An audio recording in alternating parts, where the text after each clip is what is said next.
አሰላሙ አለይኩም ወራህመቱላሂ ወበረካቱ። የተወደዳችሁ እንዴት ቆያችሁን? የነሐሴ 19 2018 ሚንበር ኸበር ጀመረ። ሙሐመድ ንጉስ አብዱ ሚንበር ኸበርን እየመራው ከእናንተ ከተመልካቾች ጋር ቆያለሁ። እስከ ፍጻሜው አብራችሁ እንድትዘልቁ በአክብሮት እየጋበዝኩ ለዕለቱ ከያዝናቸው ጉዳዮች መካከል አበይቱን አስቀድማለሁ። የሐምሌ ወር አጠቃላይ የዋጋ ግሽበት ጭማሪ አሳየ። ኡዝቤኪስታን በእጅ የተጻፈ ልዩ የቅዱስ ቁርአን ቅጂ ለማዘጋጀት ዓለም አቀፍ የካሊግራፊ ውድድር ልታካሂድ ነው። ፕሬዝዳንት ትራምፕ ሶሪያን ከሽብር መዝገብ ሰረዙ የሚሉት የሚንበር ኸበር አበይት ጉዳዮች ናቸው። አብራችሁ እንድቆዩ በድጋሚ እየጋበዝን ወደ ቀዳሚው ኸበር አልፋለሁ። በእስልምና የዘመን አቆጣጠር ሶስተኛው ረቢዕ አልአወል ወር ላይ እንገኛለን። ይህ ወር የታላቁ ነቢይ ሙሐመድ ሰለላሁ ዐለይሂ ወሰለም የውልደት የስደት ወይም ሂጅራ እንዲሁም የህልፈት ወር መሆኑን የእስልምና ሊቃውንት ያስተምራሉ። በኢትዮጵያም በዚህ ወር የተለያዩ መርሃ ግብሮች እየተከናወኑ ይገኛል። በዛሬው ዕለት በአዲስ አበባ ታላቁ አንዋር መስጂድ የ1501ኛው መውሊድ አከባበር መርሃ ግብር ተከናውኗል።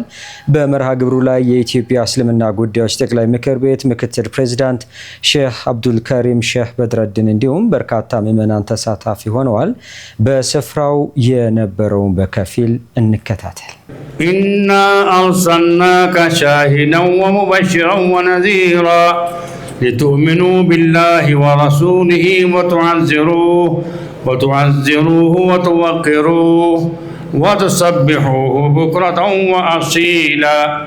بسم الله الرحمن الرحيم. اللهم صل على زين الوجود. بسم الله الرحمن الرحيم. بسم الله الرحمن الرحيم. اللهم صل على زين الوجود. بسم الله الرحمن الرحيم. بسم الله الرحمن الرحيم. اللهم صل على እንዲሁም ነብዩን ወዳለሁ ብሎ የሚል ሰው ሱናቸውን በመከተልና የከለከሉትን በመከልከል መሆን እንዳለበት ላስገነዝብ እወዳለሁ። ሁቡል ወጠኒ ሚነል ኢማን ነው። ሀገርን መውደድ ከኢማን ነው። እንዲህ የምንሰባሰበው እንዲህ የሚያምርብን እንደዚህ አድርገን ምላሽልቀን የምናሳልፈው ሀገር ሰላም ስለሆነ ነው። የሰላም ጉዳይ ከእስላም በላይ የሚመለከተው የለም። የሰላማችንን ጉዳይ፣ የልማታችንን ጉዳይ፣ የአንድነታችንን ጉዳይ ለማንም አሳልፈን የምንሰጠው ጉዳይ አይደለም፣ የኛ ጉዳይ ስለሆነ የኢትዮጵያን ትልቅነት የሐበሻን ትልቅነት ከነብዩ በላይ ሰለላሁ ዐለይሂ ወሰለም የመሰከረ የለም። የትኛውም ሀገር ላይ እስልምና ሳይገባ ነብዩ ሰለላሁ ዐለይሂ ወሰለም ቀጥታ ከመካ ወደ መዲና እስልምና ሳይገባ ወደ ሐበሻ ሄዱ። ሐበሻ ጥሩ ንጉስ አለ፣ ሀገሩም ጥሩ ነው፣ እንግዳ ተቀባይ ነው ብሎ ከዛሬ 1450 ዓመት በፊት ነብዩ ሰለላሁ ዐለይሂ ወሰለም ለሐበሻ ትልቅነትን መስክረዋል። ስለዚህ እኛ ኢትዮጵያ ሙስሊሞች የነብዩ ሙሐመድ ሰለላሁ ዐለይሂ ወሰለም ከየትኛውም ዓለም በላይ ልናከብረውና ልንወደው ይገባል። ነቢያችን ሰለላሁ ዐለይሂ ወሰለም በአመት አንድ ቀን የሚከበሩ አይደሉም። ከጠዋት እስከ ማታ፣ ከማታ እስከ ጠዋት፣ ከሳምንት እስከ ሳምንት፣ ከወር እስከ ወር፣ ከአመት እስከ አመት እስከ ዕለተ ሞታችን ድረስ በነብዩ ሰለላሁ ዐለይሂ ወሰለም ሱናና ፈለግ መኖር ይኖርብናል። ሰለላሁ ዐላ ሙሐመድ ሰለላሁ ዐላ ሙሐመድ ሰየደ ሰየደ لا شمس الهدايا كاملا فلنا ضايا سيدنا سيدنا.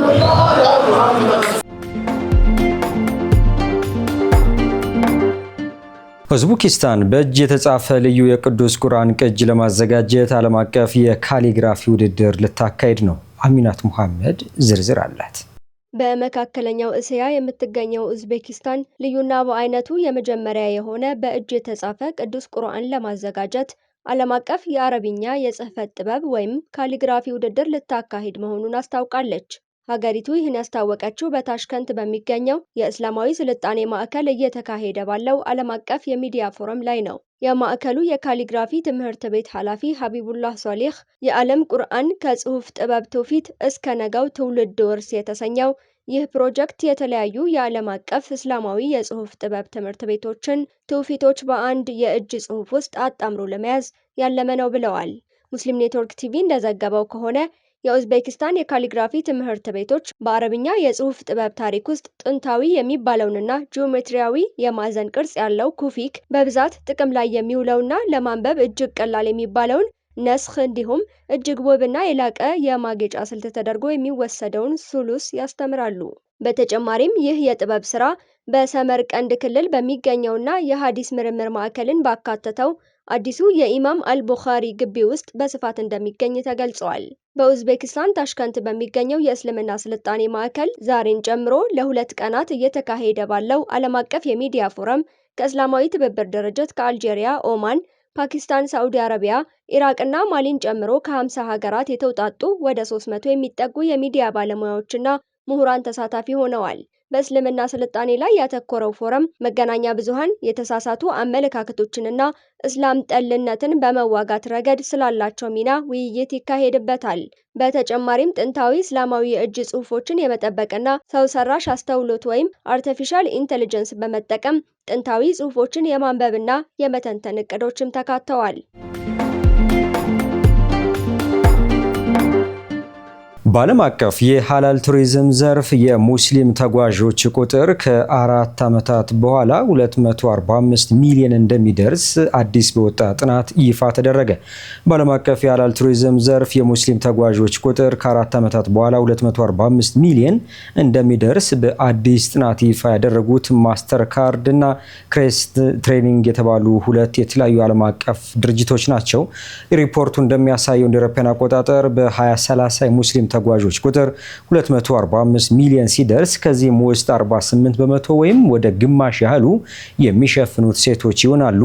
በሐላል ቱሪዝም ዘርፍ የሙስሊም ሴቶች ቁጥር በ2012 የነበረው የ63 ሚሊዮን የሙስሊም ሴት ተጓዦች ቁጥር በ2017 ወደ 90 ሚሊዮን ወይም 48 በመቶ እድገት ተመዝግቦበታል። የሐላል ቱሪዝም እድገትና ተመራጭነት እየጨመረ መምጣቱን ተከትሎ በ2017 ወደ 186 ሚሊዮን የነበረው የሙስሊም ጎብኚዎች ቁጥር እንደ አውሮፓውያን አቆጣጠር በ2030 ወደ 245 ሚሊዮን ይደርሳል ተብሎ ይጠበቃል። እስያ ለሙስሊም ጎብኚዎች ዋነኛ መዳረሻና የገበያው ማዕከል ስትሆን እንደ ኢንዶኔዥያና ማሌዥያ የመሳሰሉ ሀገራት የሐላል መሰረተ ልማትና ምቹ መዳረሻዎችን በማዘጋጀት ረገድ ቀዳሚ ሆነዋል።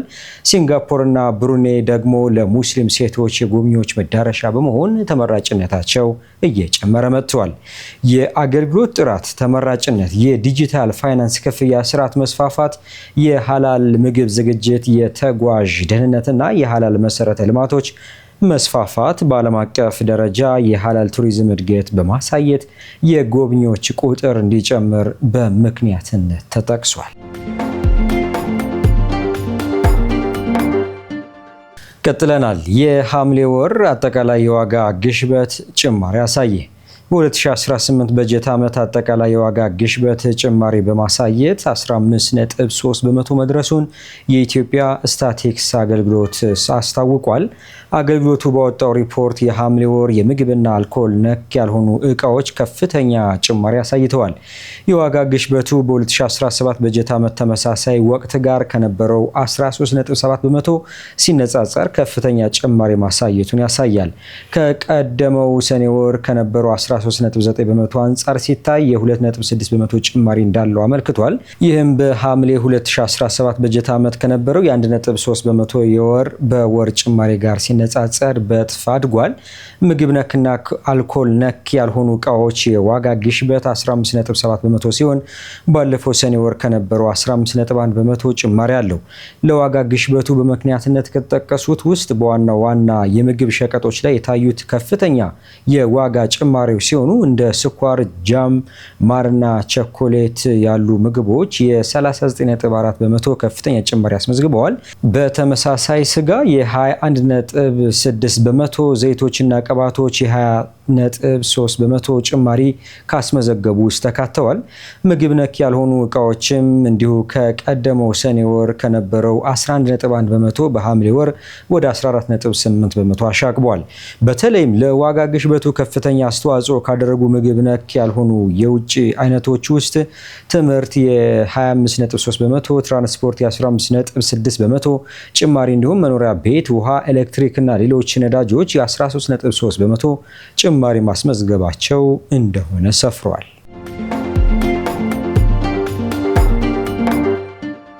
76ኛው የዓለም ጤና ድርጅት የአፍሪካ ቀጠናዊ ኮሚቴ ስብሰባ ዛሬ መካሄድ ጀመረ። 76ኛው የዓለም ጤና ድርጅት የአፍሪካ ቀጠናዊ ኮሚቴ ስብሰባ በዛሬው ዕለት በአዲስ አበባ መካሄድ ጀምሯል። በስብሰባው ላይ የ47ቱ የአፍሪካ ቀጠና አባል ሀገራት የጤና ሚኒስትሮች፣ ከፍተኛ ባለስልጣናት፣ የዓለም አቀፍ ጤና መሪዎች፣ የልማት አጋሮች፣ ለጋሾችና የዓለም ጤና ድርጅት ተወካዮችን ጨምሮ ከ600 በላይ ተወካዮች በስብሰባው ላይ ተሳታፊ ሆነዋል። ስብሰባው ከዓለም ጤና ድርጅት የአፍሪካ ቀጠናዊ ጽሕፈት ቤት ጋር በመተባበር የተዘጋጀ ሲሆን በቀጠናው የጤና አጀንዳዎች ላይ መምከርና አህጉራዊ ትብብርን ማጠናከር ያለመ ነው ስለመሆኑ በዓለም ጤና ድርጅት የአፍሪካ ቀጠና ገጽ በተሰራጨው መረጃ ተመላክቷል። ከዚህ በተጨማሪም አህጉራዊ ስብሰባው በኢትዮጵያ መሰረታዊ የጤና አገልግሎቶችን ተደራሽነት በማስፋፋት እንደ ማርበርግ ያሉ ተላላፊ የጤና ስጋቶችን በመቆጣጠር ረገድ የተመዘገቡ ውጤቶችን ለማሳየት እድል እንደሚፈጥር መረጃው አመልክቷል። በስብሰባው የሚገኙ ተሳታፊዎች በቀጠናው የጤና እቅዶች ላይ የተመዘገቡ ውጤቶችን ከገመገሙ በኋላ በአዳዲስ ስትራቴጂዎችና የውሳኔ ሀሳቦች ላይ ይመክራሉ። በመክፈቻ ስነስርዓቱ ላይ ለድርጅቱ ዋና ዳይሬክተር ዶክተር ቴዎድሮስ አድሃኖም ደማቅ የክብር እውቅናና ሽኝት ተደርጎላቸዋል። የዓለም ጤና ድርጅት የአፍሪካ ቀጠና ዳይሬክተር ዶክተር ሙሐመድ ጃናቢ ጉባኤው ዶክተር ቴዎድሮስ በዋና ዳይሬክተርነት ቦታቸው ላይ እያሉ የሚካሄድ የመጨረሻው አህጉራዊ ስብሰባ መሆኑን በመጥቀስ ለአፍሪካ የጤና ስርዓት ግንባታ ላበረከቱት ታሪካዊ አስተዋጽኦ የላቀ ምስጋና አቅርበዋል። ዋና ዳይሬክተሩ ዓለም አቀፍ የጤና ተግዳሮቶችን እየታገሉ ለአፍሪካ የሰጡት ልዩ ትኩረት የማይዘነጋ መሆኑን ገልጸዋል። ከዛሬ ነሐሴ 19 ጀምሮ እስከ ነሐሴ 22 2018 የሚካሄደው የዓለም ጤና ድርጅት የአፍሪካ ቀጠናዊ ኮሚቴ ስብሰባ የጤና ስርዓቶችን ለማጠናከር፣ ሁለንተናዊ የጤና ሽፋን ተደራሽነትን ለማስፋፋትና የአደጋ ጊዜ ዝግጁነትን ለማሳደግ የሚረዱ የጋራ አቅጣጫዎችንም ያስቀምጣሉ ተብሎ ይጠበቃል። የተወደዳችሁ አሁንም እየተከታተላችሁ የምትገኙት ሚንበር ኸበርን ነው። አብራችሁን ስላላችሁ ደስ ይለናል። ለሚንበር ኸበር ጥቆማው የማስተያየት ካላችሁ በአጭር የስልክ ቁጥር 9282 ብትልኩልን አጣርተን መልሰን ለእናንተው እናቀርባለን። የሚቀናችሁ ማህበራዊ ሚዲያ ከሆነ በሁሉም አማራጮች @ሚንበር ቲቪ ብላችሁ ብትፈልጉን ታገኙናላችሁ። ድረገጻችንን www.minbertv.comን ብትጎበኙ ደግሞ አዳዲስ መረጃ ታገኛላችሁ። ከቆይታ በኋላ ፕሬዝዳንት ትራምፕ ሶሪያን ከሽብር መዝገብ ሰርዘዋል። እንመለስበታለን። ይጠብቁ። በቱኒዚያ የፍልሰተኞች ጀልባ መስመጥን ተከትሎ በጎ ፈቃደኞች ፍለጋ መቀጠላቸው ተነገረ። 15 ፍልሰተኞችን የጫነች ጀልባ በቱኒዚያ ደቡብ ምስራቅ የባህር ዳርቻ መስመጧን ተከትሎ በጎ ፈቃደኞች አሁንም የጠፉ 2 ሰዎችን የመፈለግ ስራቸውን ቀጥለዋል።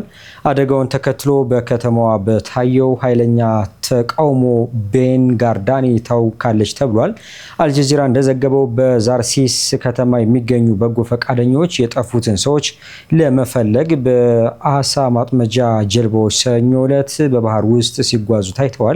ወደ ጣሊያን ያመራል ተብሎ የሚገመተው የፍልሰተኞች ጀልባ በአብዛኛው ወጣቶች የሆኑ 15 ሰዎችን ጭኖ በዛርሲስ እና በቤን ጋርዳኒ መካከል ከሚገኝ ቦታ ከተነሳ በኋላ ጁማ ማታ ላይ ሰምጧል። ጀልባዋ የሰመጠችው ከዛርሲስ የባህር ዳርቻ 26 ኪሎ ሜትር ርቀት ላይ ነው። የቱኒዚያ መገናኛ ብዙሃን እንደዘገቡት ከሆነ ጀልባው በባህር ላይ ለ48 ሰዓታት ያህል ከተንሳፈፈ በኋላ የዳነው አንድ ሰው ብቻ ነው። የቱኒዚያ ብሔራዊ ዘብ እንዳስታወቀው እስከ እሁድ ድረስ የ12 ሰዎች አስክሬን ተገኝቷል። ይህ ክስተት በከተማዋ ከባድ ሀዘንና ቁጣ የቀሰቀሰ ሲሆን እሁድ ማታ በቤንጋርዳኒ ኃይለኛ ተቃውሞ ተነስቷል። የቱኒዚያ ብሔራዊ ዘብ እንዳለው በጀልባዋ ላይ ከነበሩት ሰዎች መካከል 14 ያህሉ ከቤንጋርዳኒ እንዲሁም አንዱ ከዛርሲስ የተወጣጡ ነበሩ። ተቃዋሚዎች ጎማዎችን በማቃጠልና መንገዶችን በመዝጋት ቁጣቸውን የገለጹ ሲሆን ፖሊስ ደግሞ ህዝቡን ለመበተን አስለቃሽ ጢስ ተኩሷል። የተቃውሞ ሰልፈኞቹ የተሻለ ኑሮ ሁኔታና የኢኮኖሚ እድገት እንዲኖር የጠየቁ ሲሆን ለዓመታት የዘለቀው መገለል ወጣቶች የተሻለ ህይወት ፍለጋ ወደ አውሮፓ የሚደረገው አደገኛ የባህር ጉዞ እንዲያደርጉ እየገፋፋቸው ነው ብለዋል። የቱኒዚያ የሰብአዊ መብቶች ኦብዘርቫቶሪ ኃላፊ ሙስጠፋ አብዱል ከቢር እንደተናገሩት በጀልባዋ ላይ ከተሳፈሩት መካከል የአንድ ቤተሰብ አባላት የሆኑ 7 ሰዎች ይገኙበታል።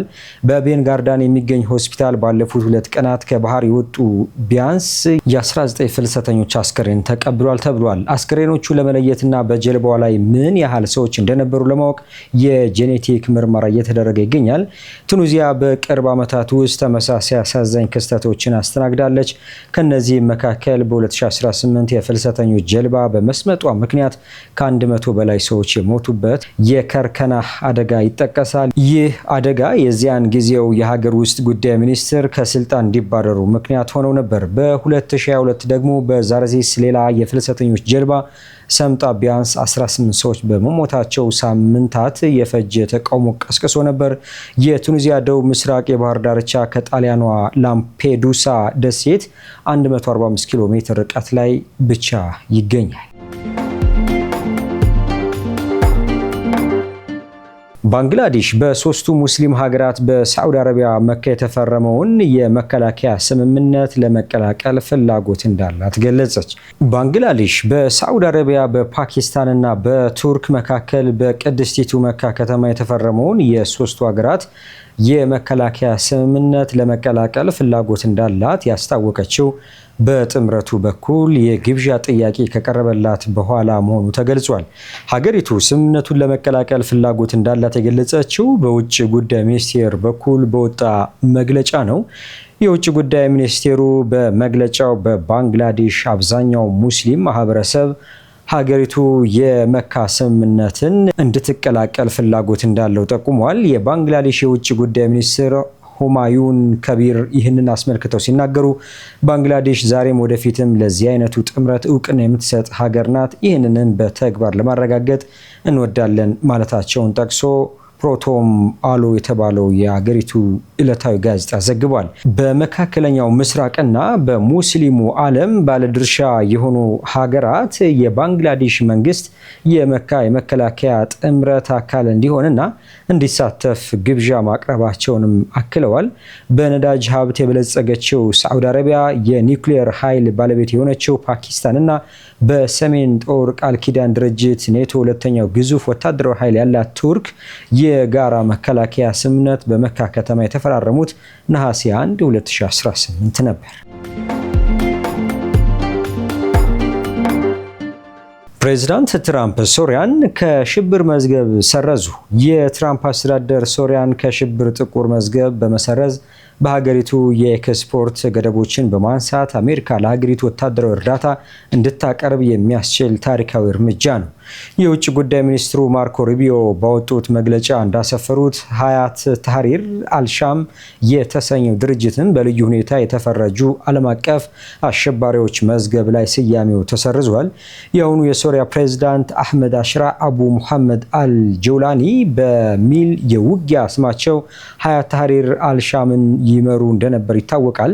ሩቢዮ አክለውም እነዚህ እርምጃዎች ፕሬዝዳንት ትራምፕ ለሶሪያ ሕዝብ የብልጽግና መንገድ ለመክፈት የወሰዷቸው ታሪካዊ እርምጃዎች አካል ናቸው ብለዋል።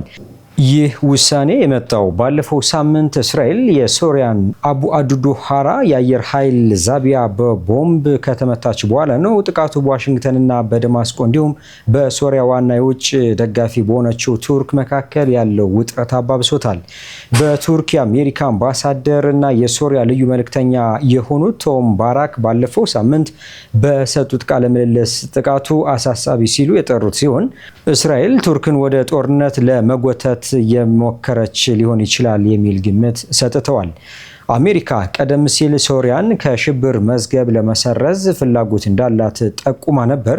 ፕሬዚዳንት ዶናልድ ትራምፕ በቱርክ አንካራ በተካሄደው የኔቶ ጉባኤ ጎን ለጎን ከአሽራ ጋር ከተገናኙ በኋላ ባለፈው ወር የስረዛ ሂደቱን በይፋ አስጀምረዋል።